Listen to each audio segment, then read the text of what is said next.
વિદ્યાર્થી મિત્રો, last time આપણે વનસ્પતિ પેશીમાં વર્ધનશીલ પેશી વિશે સમજ્યા હતા.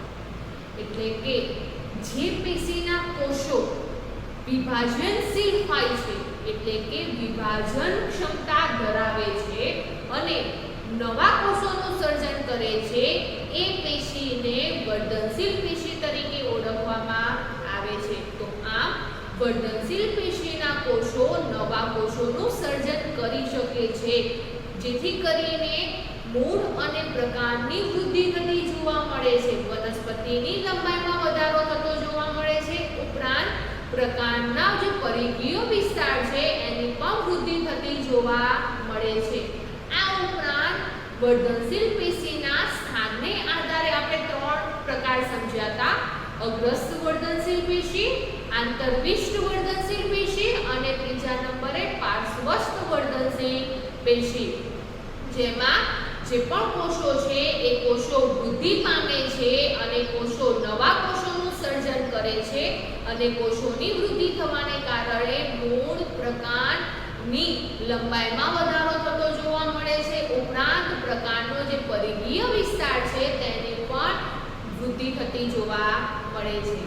આ ઉપરાંત વિદ્યાર્થી મિત્રો, આપણે વર્ધનશીલ પેશીના લક્ષણો વિશે પણ સમજ્યા હતા અને તે લક્ષણમાં આપણે જોયું હતું કે જે વર્ધનશીલ પેશીના કોષો છે એ વર્ધનશીલ પેશીના કોષો રસધાની ધરાવતા નથી.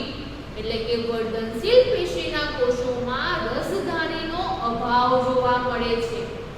તો વિદ્યાર્થી મિત્રો, આપણે અગાઉ ચેપ્ટર 5 માં વનસ્પતિ કોષ વિશે સમજી ગયા છે અને તેની આકૃતિ પણ દોરતા સમજી ગયા છે. હવે આ જે વનસ્પતિ કોષ છે એ વનસ્પતિ કોષમાં રસધાની જોવા મળે છે અને તે મોટા કદની હોય છે, જ્યારે પ્રાણી કોષ છે એ પ્રાણી કોષમાં રસધાનીનો અભાવ હોય છે અથવા તો નાના કદની રસધાની જોવા મળે છે. તો વિદ્યાર્થી મિત્રો, પ્રાણી કોષમાં આપણને રસધાની જોવા મળતી નથી, પરંતુ અહીંયા જે વર્ધનશીલ પેશીના કોષો છે એ વર્ધનશીલ પેશીના કોષોમાં પણ રસધાની જોવા મળતી નથી. આવું શા માટે હોઈ શકે? તો વિદ્યાર્થી મિત્રો, આપણને ખબર છે કે જે રસધાની છે એ રસધાનીમાં જે કોષીય દ્રવ્યો છે એ કોષીય દ્રવ્યોનો સંગ્રહ થતો જોવા મળે છે. તો આ જે વર્ધનશીલ પેશીના કોષો છે એ વર્ધનશીલ પેશીના કોષો ખૂબ સક્રિય હોય છે, ઉપરાંત વિભાજનશીલ હોય છે. એટલે કે તેઓ વિભાજન ક્ષમતા ધરાવે છે. એટલે કે જે વર્ધનશીલ પેશીના કોષો છે એ કોષોનું વિભાજન થાય છે અને નવા કોષોનું સર્જન કરે છે. ઉપરાંત એ જે વર્ધનશીલ પેશીના કોષો છે એ કોષોમાં જે કોષીય દ્રવ્યો છે એ કોષીય દ્રવ્યો મોટે ભાગે જોવા મળતા નથી. એટલે કે વર્ધનશીલ પેશીના કોષો કોષીય દ્રવ્યો ધરાવતા નથી, જેને કારણે એ કોષીય દ્રવ્યોનો સંગ્રહ કરવા માટેની જે રસધાની છે એ રસધાનીની જરૂર હોતી નથી. માટે જે વર્ધનશીલ પેશીના કોષો છે એ વર્ધનશીલ પેશીના કોષોમાં રસધાની જોવા મળતી નથી. પરંતુ જે પણ પરિપક્વ વનસ્પતિ કોષ છે એ પરિપક્વ વનસ્પતિ કોષમાં રસધાની જોવા મળે છે અને એ રસધાનીમાં કોષીય દ્રવ્યો છે એ કોષીય દ્રવ્યોનો સંગ્રહ થયેલો જોવા મળે છે. તો આમ વર્ધનશીલ પેશીના કોષો નવા કોષોનું સર્જન કરતા હોવાથી, ખૂબ જ સક્રિય હોવાથી અને કોષીય દ્રવ્યો ધરાવતા ન હોવાથી તેમાં રસધાની જોવા મળતી નથી. પરંતુ પરિપક્વ વનસ્પતિ કોષમાં રસધાની મોટા કદની જોવા મળે છે. આ ઉપરાંત વિદ્યાર્થી મિત્રો, આ જે પણ વર્ધનશીલ પેશીના કોષો છે એ નવા કોષોનું સર્જન કરે છે. હવે આ જે પણ નવા કોષો ઉત્પન્ન થાય છે એ કોષોની વૃદ્ધિ થાય છે અને એ જે વૃદ્ધિ છે એ વૃદ્ધિ અમુક પ્રદેશ સુધી જ સીમિત જોવા મળે છે. એટલે કે નવા પામેલા જે પણ કોષો છે, નવા સર્જાતા જે પણ કોષો છે એ કોષોની વૃદ્ધિ થાય છે, ત્યારબાદ એ કોષો પરિપક્વ બને છે. એટલે કે એમની વૃદ્ધિ અમુક વિસ્તાર સુધી સીમિત હોય છે ત્યાર પછી તેઓ પરિપક્વ બને છે. તો જે દરમિયાન વર્ધનશીલ પેશીના કોષોમાંથી નવા કોષોનું સર્જન થાય છે અને એ જે નવા કોષો છે એ નવા કોષો વૃદ્ધિ પામે છે અને વૃદ્ધિ પામીને પરિપક્વ બને છે, ત્યારે તે કોષોના જે લક્ષણો છે એ લક્ષણોમાં ધીમે ધીમે ફેરફાર થતો જોવા મળે છે. એટલે કે વૃદ્ધિ પામી જે પરિપક્વ કોષ છે એ પરિપક્વ કોષના લક્ષણોમાં પરિવર્તન થતું જોવા મળે છે અને એ બીજી કોઈ પેશી છે એ પેશીના ઘટક સ્વરૂપે જોવા મળે છે. તો આમ વિદ્યાર્થી મિત્રો, આ જે પણ વર્ધનશીલ પેશી છે એ વર્ધનશીલ પેશીના કોષોમાંથી નવા કોષો ઉત્પન્ન થાય છે અને નવા ઉત્પન્ન થયેલા કોષો છે એ કોષોની વૃદ્ધિ અમુક વિસ્તાર સુધી સીમિત જોવા મળે છે અને ત્યાર પછી એ કોષો પરિપક્વ બને છે અને પરિપક્વ બનેલા જે કોષો છે એ કોષો વિભાજન ક્ષમતા ધરાવતા નથી, વિભાજનશીલ હોતા નથી. એટલે કે પરિપક્વ કોષ બીજા કોષોનું સર્જન કરી શકતા નથી. તો આમ આ જે પણ પરિપક્વ કોષ છે એ પરિપક્વ કોષ બીજી પેશીના ઘટક સ્વરૂપે જોવા મળે છે અને એ જે પરિપક્વ કોષ છે જે વિભાજન ક્ષમતા ધરાવતા નથી તેવા કોષો ભેગા મળીને જે પેશી બનાવે છે એ પેશીને સ્થાયી પેશી તરીકે ઓળખવામાં આવે છે. તો સ્થાયી પેશીનું નિર્માણ કોના દ્વારા થાય છે? તો વિદ્યાર્થી મિત્રો, સ્થાયી પેશીનું નિર્માણ જે વર્ધનશીલ પેશીના કોષો છે એ વર્ધનશીલ પેશીના કોષો નવા કોષોનું સર્જન કરે છે. નવા ઉત્પન્ન થયેલા જે કોષો છે એ કોષોની વૃદ્ધિ થાય છે અને ત્યારબાદ તે પરિપક્વ બને છે. હવે જ્યારે આ નવા કોષની વૃદ્ધિ થઈને એ નવા કોષ પરિપક્વ બને છે તે દરમિયાન એ પરિપક્વ કોષ છે એ પરિપક્વ કોષ વિભાજનશીલ હોતો નથી, એટલે કે તેનું વિભાજન થઈ શકતું નથી અને નવા કોષોનું સર્જન થઈ શકતું નથી. તો આ વર્ધનશીલ પેશીના જે પણ નવા કોષો છે એ નવા કોષો પરિપક્વ બને છે.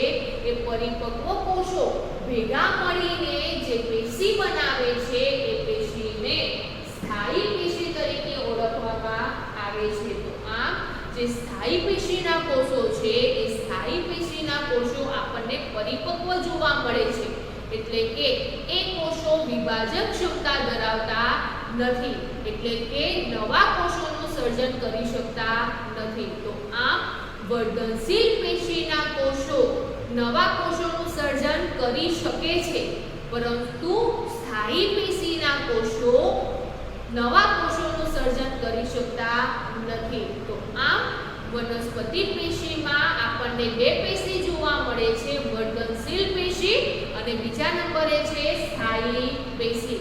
તો વર્ધનશીલ પેશી આપણે લાસ્ટ ટાઈમ સમજી ગયા છે અને આજે આપણે જોઈએ સ્થાયી પેશી. સ્થાયી પેશીનું નિર્માણ કોણ કરે છે?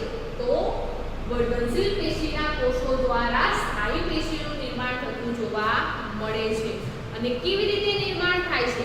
તો વિદ્યાર્થી મિત્રો, જે પણ વર્ધનશીલ પેશીના કોષો દ્વારા જે નવા કોષો ઉત્પન્ન થાય છે એ નવા કોષો વિભાજન ક્ષમતા ગુમાવે છે, એટલે કે પરિપક્વ બને છે. એ પરિપક્વ બન્યા પછી વિભાજન ક્ષમતા ગુમાવે છે.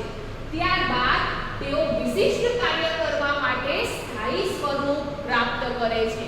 હવે કોષો છે, આપણને ખબર છે કોષો વિશિષ્ટ કાર્ય કરવા માટે ભેગા થાય છે અને પેશીની રચના બનાવે છે. તો આમ જે પરિપક્વ કોષો છે એ વિશિષ્ટ કાર્ય કરવા માટે તેમનું સ્થાયી સ્વરૂપ પ્રાપ્ત કરે છે અને આ જે ક્રિયા છે જેને વિભેદીકરણ તરીકે ઓળખવામાં આવે છે.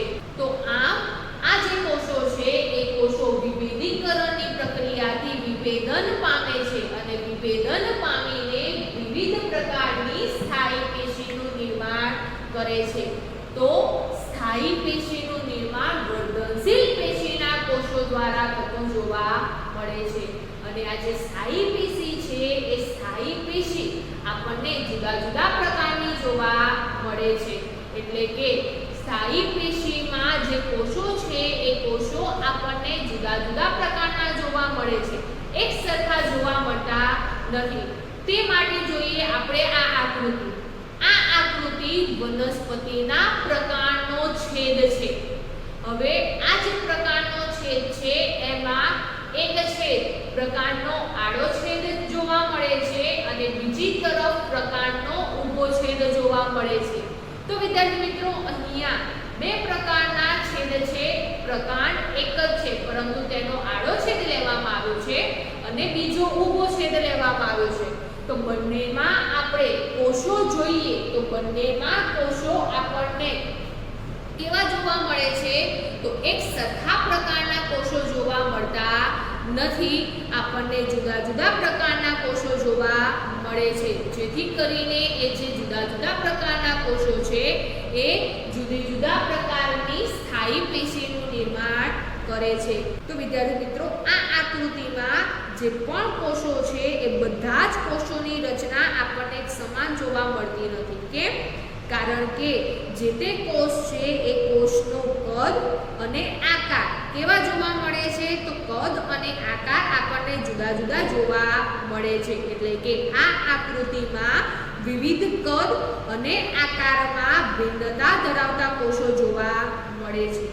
આ ઉપરાંત વિદ્યાર્થી મિત્રો 10 જેટલા કોષો આપણે આ આકૃતિમાં દેખી શકીએ છીએ અને આ જે પણ કોષો છે એ કોષોના વિવિધ પ્રકારો વનસ્પતિના અંગમાં ચોક્કસ કાર્ય સાથે સંકળાઈને અંગમાં શ્રમ વિભાજન દ્વારા કાર્યક્ષમતા વધારે છે. તો આમ આ જુદા જુદા પ્રકારના જે પણ કોષો છે એ કોષો જુદા જુદા પ્રકારની સ્થાયી પેશીનું નિર્માણ કરે છે. તો અહીંયા જે સ્થાયી પેશી છે એ સ્થાયી પેશી ના બે પ્રકાર જોવા મળે છે, જે આપણે લાસ્ટ ટાઈમ સમજી ગયા છે કે સ્થાયી પેશીના કયા બે પ્રકાર જોવા મળે છે? તો સ્થાયી પેશીના સરળ સ્થાયી પેશી અને બીજું જટિલ પેશી જોવા મળે છે. તો આમ કોષો છે એ કોષો એક સરખા કાર્ય કરતા જે કોષો છે ભેગા મળીને જુદા જુદા પ્રકારની સ્થાયી પેશી બનાવે છે, જેમાં સ્થાયી પેશીના બે પ્રકાર છે, સરળ સ્થાયી પેશી અને જટિલ સ્થાયી પેશી.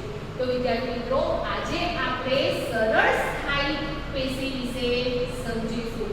તો સરળ સ્થાયી પેશી છે એ સરળ સ્થાયી પેશીમાં પણ 3 પ્રકારની પેશી જોવા મળે છે. કયા 3 પ્રકારની પેશી જોવા મળે છે? તો મૃદુતક પેશી, ત્યાર પછી સ્થૂલકોણક પેશી અને ત્યાર પછી દ્રઢોતક પેશી. હવે અહીંયા જે મૃદુતક પેશી છે એ મૃદુતક પેશીમાં પણ પ્રકાર જોવા મળે છે, જે પણ આપણે લાસ્ટ ટાઈમ સમજી ગયા છે. તો વિદ્યાર્થી મિત્રો હવે આ જે સરળ સ્થાયી પેશી છે એ સરળ સ્થાયી પેશીમાં સૌથી પહેલા આપણે સમજીએ મૃદુતક પેશી. તો મૃદુતક પેશી કોને કહેવામાં આવે છે? તેના લક્ષણો શું જોવા મળે છે અને તેના કાર્યો શું છે તેના વિશે આપણે સમજીએ. તો વિદ્યાર્થી મિત્રો મૃદુતક પેશી કોને કહેવામાં આવે છે? તો મૃદુતક પેશી સરળ સ્થાયી પેશીનો પ્રકાર છે અને એવી સરળ સ્થાયી પેશી છે જે આધારોત્તક કાર્ય કરે છે. એટલે કે આધાર આપવાનું કાર્ય કરતી જે સરળ સ્થાયી પેશી છે તેને મૃદુતક પેશી તરીકે ઓળખવામાં આવે છે. અથવા તો તેમ પણ કહી શકાય કે વનસ્પતિના કોષો અમુક સ્તરો સુધી આધારોત્તક કાર્ય કરતી પેશીનું નિર્માણ કરે છે તેવી પેશીને પણ મૃદુતક પેશી તરીકે ઓળખવામાં આવે છે. તો વિદ્યાર્થી મિત્રો જો અહીંયા સરળ સ્થાયી પેશીના જુદા જુદા પ્રકારો આપેલા છે, જેમાં સરળ સ્થાયી પેશીમાં આપણે સૌથી પહેલા મૃદુતક પેશીની વાત કરીએ છીએ. તો અહીંયા આ જે ભૂરા રંગના જે બે ચિત્રો તમને જોવા મળે છે એ મૃદુતક પેશીના કોષોના જોવા મળે છે. જ્યારે મૃદુતક પેશીનો આડો છેદ લેવામાં આવે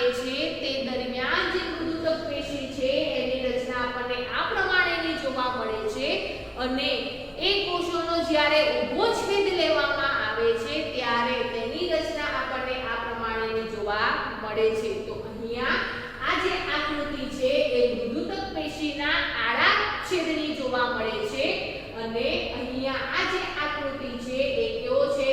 ઊભો છેદ જોવા મળે છે. એટલે કે આડો છેદ છે એ આડા છેદને અનુપ્રસ્થ છેદ તરીકે ઓળખવામાં આવે છે અને જે ઊભો છેદ છે એ ઊભા છેદને આયામ છેદ તરીકે પણ ઓળખવામાં આવે છે. તો વિદ્યાર્થી મિત્રો, અહીંયા જે મૃદુતક પેશી છે એ મૃદુતક પેશીના લક્ષણો જોઈએ તો સૌથી પહેલા આ જે મૃદુતક પેશીના કોષો છે એ કોષો જે કોષ દિવાલ ધરાવે છે એ પાતળી કોષ દિવાલ ધરાવે છે. ઉપરાંત જીવંત કોષો જોવા મળે છે.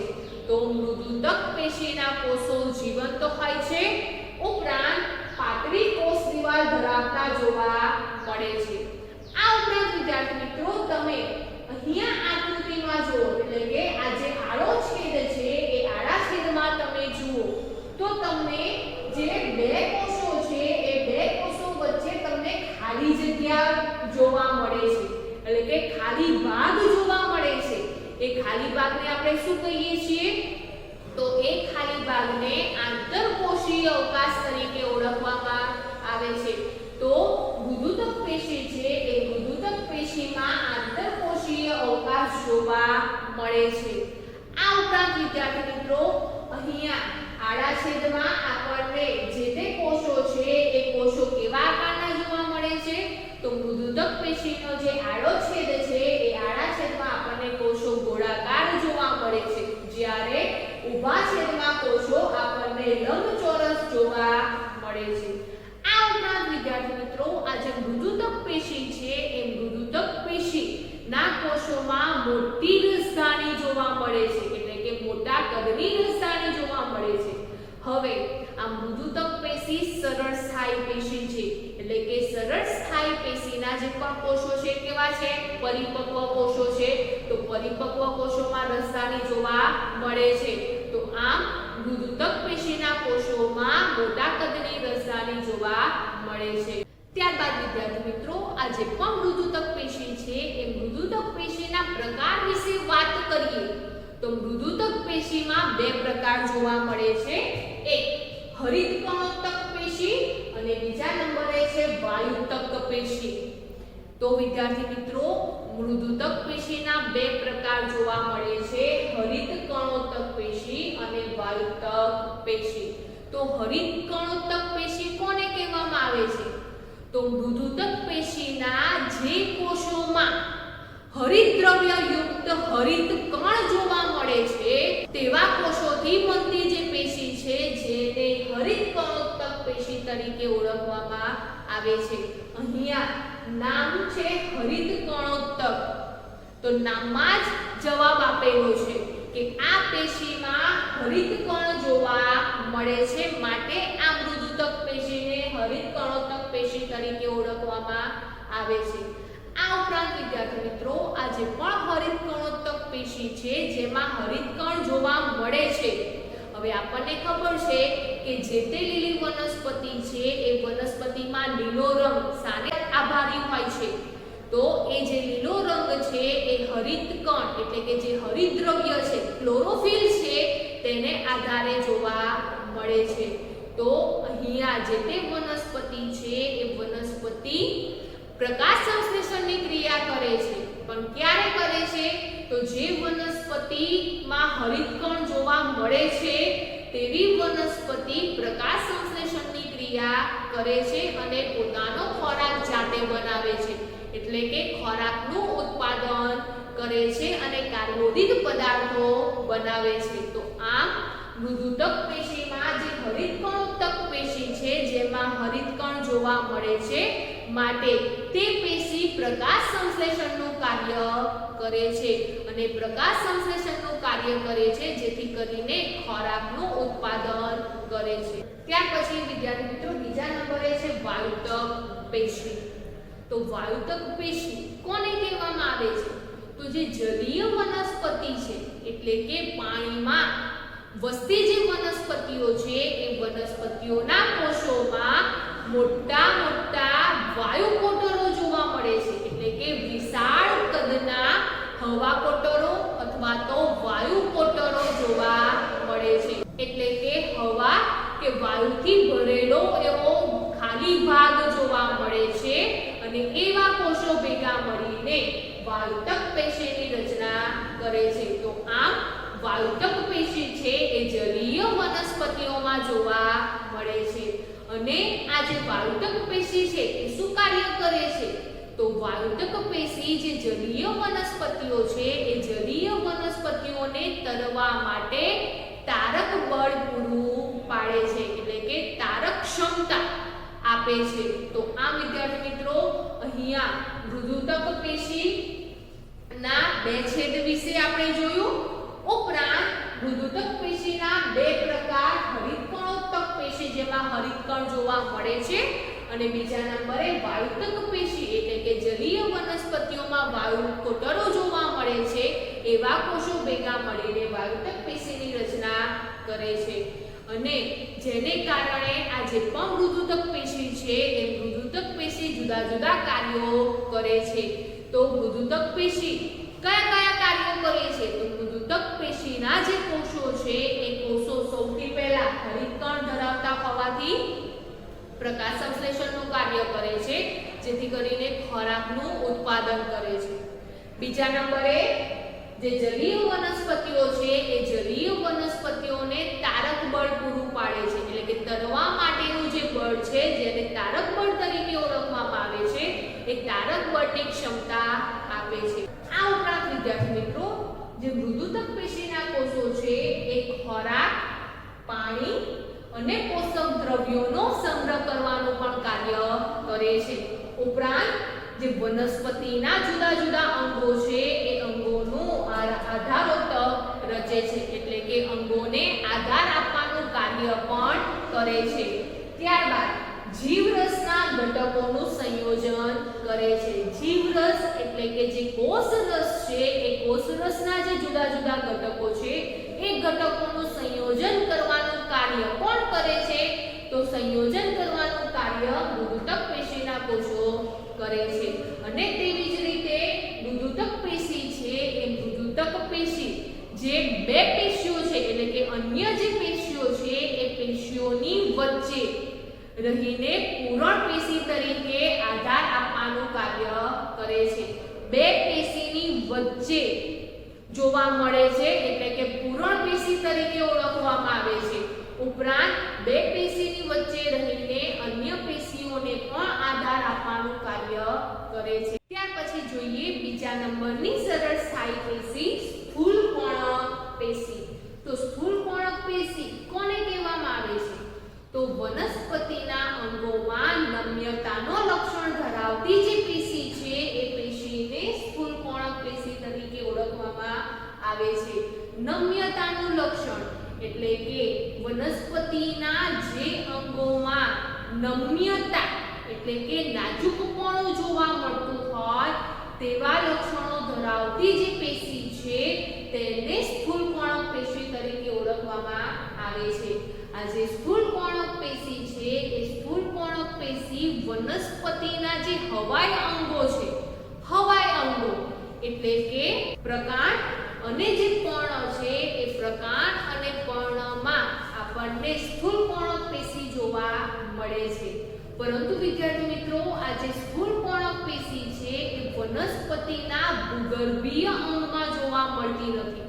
ભૂગર્ભીય અંગ એટલે કે જમીનની અંદર રહેલો જે વનસ્પતિનો અંગ છે એ અંગમાં ક્યારેય જોવા મળતી નથી। તો વનસ્પતિનો કયો અંગ જમીનની અંદર જોવા મળે છે? તો વનસ્પતિનો જે મૂળ છે એ મૂળમાં ક્યારેય સ્થૂલકોણક પેશી જોવા મળતી નથી, પરંતુ સ્થૂલકોણક પેશી જે દ્વિદળી વનસ્પતિ છે એ વનસ્પતિના જે હવાઈ અંગો છે, પર્ણ અને પ્રકાંડ જે હવામાં જોવા મળે છે તેવા અંગોમાં જોવા મળે છે। તો આમ સ્થૂલકોણક પેશી છે એ કુમળા, પર્ણદંડ અને પ્રકાંડમાં અધિસ્થાનની નીચે જોવા મળે છે। તો વિદ્યાર્થી મિત્રો જો અહીંયા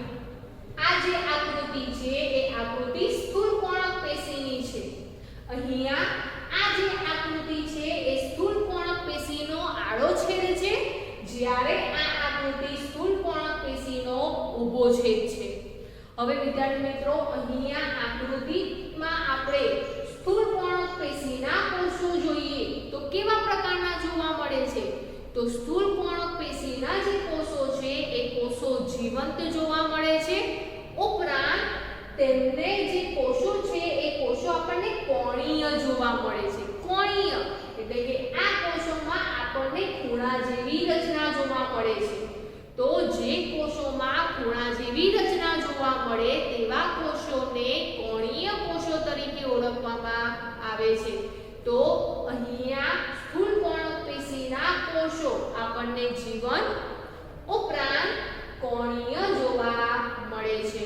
આ ઉપરાંત વિદ્યાર્થી મિત્રો આપણને આ કોષો લાંબા પણ જોવા મળે છે અને અનિયમિત પ્રકારના મોટા જોવા મળે છે.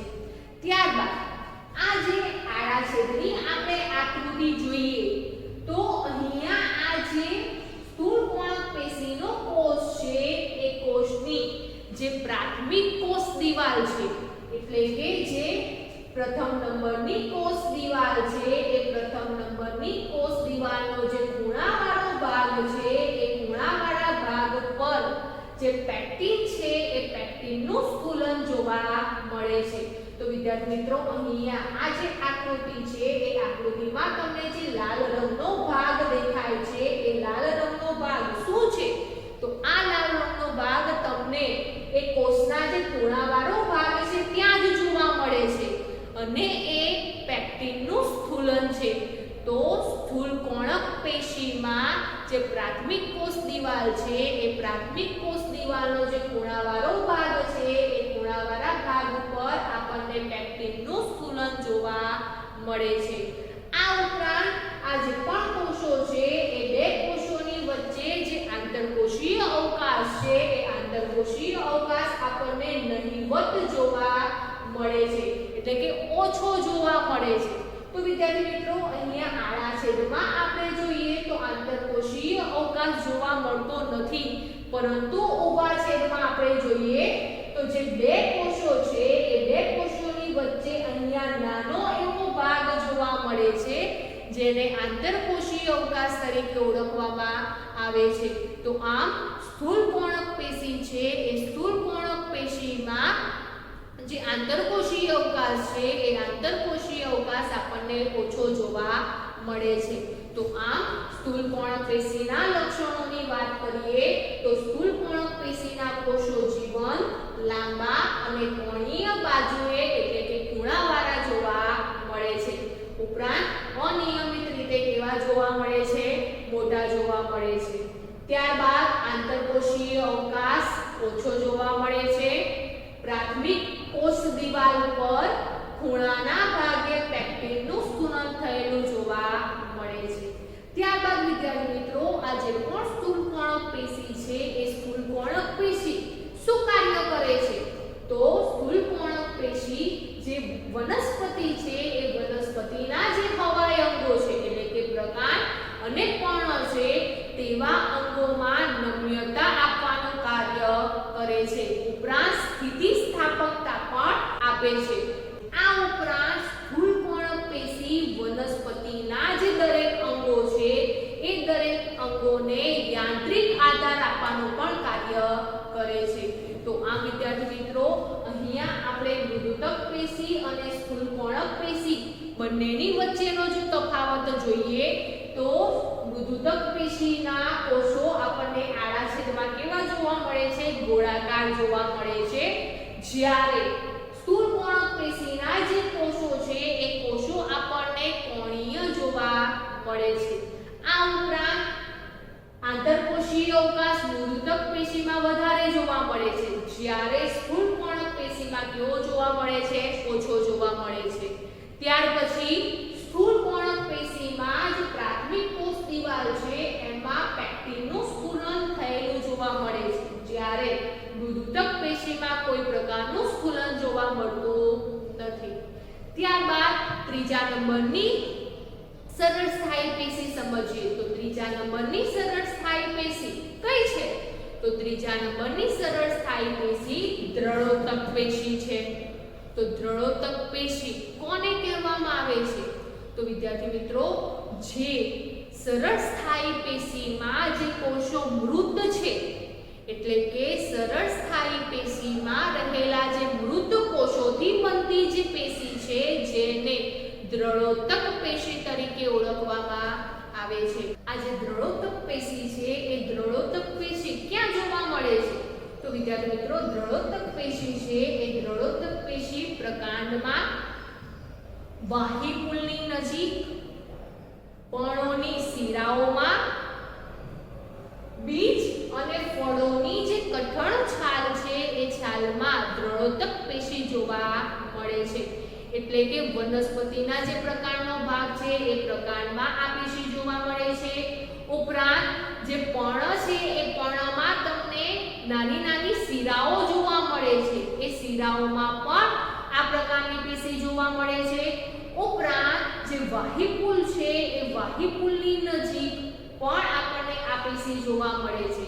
અને ત્યારબાદ જે બીજ અને જે ફળ છે એમનો જે કઠણ છાલ છે, કઠણ ભાગ છે, એ ભાગ કે એ છાલમાં પણ દ્રઢોતક પેશી જોવા મળે છે. ઉદાહરણ તરીકે જે નાળિયેર છે એ નાળિયેરનો જે રેસાયુક્ત ભાગ છે જે દ્રઢોતક પેશીનો બનેલો છે.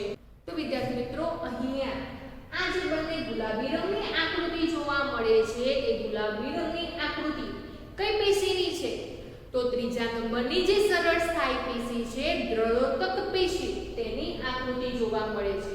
અહીંયા આ જે આકૃતિ છે એ દ્રઢોતક પેશીના જે કોષો છે એનો આડો છેદ જોવા મળે છે. એટલે કે દ્રઢોતક પેશીનો આડો છેદ જોવા મળે છે, જ્યારે આ જે આકૃતિ છે એ દ્રઢોતક પેશીનો ઊભો છેદ જોવા મળે છે. તો આમ આ જે પણ દ્રઢોતક પેશી છે એ દ્રઢોતક પેશીના કોષો કેવા જોવા મળે છે, તેમાં કયા કયા લક્ષણો જોવા મળે છે? તો સૌથી પહેલા વિદ્યાર્થી મિત્રો, દ્રઢોતક પેશીના કોષો મૃત જોવા મળે છે. આપણે હમણાં સમજી ગયા કે મૃત કોષોથી બનેલી જે પેશી છે જેને દ્રઢોતક પેશી તરીકે ઓળખવામાં આવે છે. તો આમ દ્રઢોતક પેશીના કોષો મૃત જોવા મળે છે. આ ઉપરાંત લાંબા અને સાંકડા જોવા મળે છે. ત્યારબાદ આ આકૃતિમાં જોઈએ તો આ આકૃતિમાં બે કોષોની વચ્ચે આપણને કોઈ અવકાશ જોવા મળતો નથી. એટલે કે દ્રઢોતક પેશીના જે કોષો છે તેમની વચ્ચે આંતરકોષીય અવકાશ જોવા મળતો નથી. એટલે કે તેમનો અભાવ હોય છે. અને ત્યારબાદ વિદ્યાર્થી મિત્રો, અહીંયા આ જે પણ દ્રઢોતક પેશીના કોષો છે અથવા તો દ્રઢોતક તંતુઓ છે એમની જે પ્રાથમિક કોષ દિવાલ છે, એટલે કે પહેલા નંબરની પહેલી જે કોષ દિવાલ છે એ કોષ દિવાલ પર લિગ્નિનનું સ્થૂલન થયેલું જોવા મળે છે. અને લિગ્નિનનું સ્થૂલન થયેલું હોવાને કારણે દ્રઢોતક પેશીના જે કોષો છે એ કોષોની જે કોષ દિવાલ છે એ કોષ દિવાલ જાડી જોવા મળે છે. તો વિદ્યાર્થી મિત્રો, અહીંયા જે સ્થૂળપર્ણક પેશી છે એ સ્થૂળપર્ણક પેશીમાં જે ખૂણાવાળો ભાગ છે એ ખૂણાવાળા ભાગ પર પેક્ટિનનું સ્થૂલન જોવા મળે છે, જ્યારે દ્રઢોતક પેશી છે એ દ્રઢોતક પેશીમાં પ્રાથમિક કોષ દિવાલ પર લિગ્નિનનું સ્થૂલન જોવા મળે છે, જેને કારણે દ્રઢોતક પેશીના કોષોની કોષ દિવાલ જાડી જોવા મળે છે. આ ઉપરાંત આ જે પણ દ્રઢોતક પેશી છે એ દ્રઢોતક પેશી શું કાર્ય કરે છે? તો વિદ્યાર્થી મિત્રો, આ જે પણ દ્રઢોતક પેશી છે એ દ્રઢોતક પેશી મજબૂતાઈ આપવાનું કાર્ય કરે છે. દ્રઢોતક, દ્રઢ, આપણે જે નામ છે એ નામ પરથી જ તેનું કાર્ય જોવા મળે છે. તો વનસ્પતિઓના જે અંગો છે એ અંગોને દ્રઢતા આપવાનું કાર્ય કરે છે. દ્રઢતા એટલે કે સખતતા આપવાનું કાર્ય કરે છે. ઉપરાંત વનસ્પતિને મજબૂતાઈ આપવાનું કાર્ય પણ કરે છે. તો વનસ્પતિને મજબૂતાઈ આપવાનું કાર્ય પણ દ્રઢોતક પેશી કરે છે. તો આમ વનસ્પતિમાં જે સ્થાયી પેશી છે એ સ્થાયી પેશીના બે પ્રકાર જોવા મળે છે, સરળ સ્થાયી પેશી અને જટિલ પેશી. જેમાં આજે આપણે સરળ સ્થાયી પેશી વિશે સમજ્યા. તો આ વિદ્યાર્થી મિત્રો, અહીંયા આપણને સરળ સ્થાયી પેશીના પ્રકારોની આકૃતિ જોવા મળે છે. જેમાં સરળ સ્થાયી પેશીના 3 પ્રકાર છે: મૃદુતક પેશી, સ્થૂલકોણક પેશી અને દ્રઢોતક પેશી. જેમાં આ જે પણ 3 પેશી છે એ 3 પેશીનો આડો છેદ અને ઊભો છેદ જોવા મળે છે.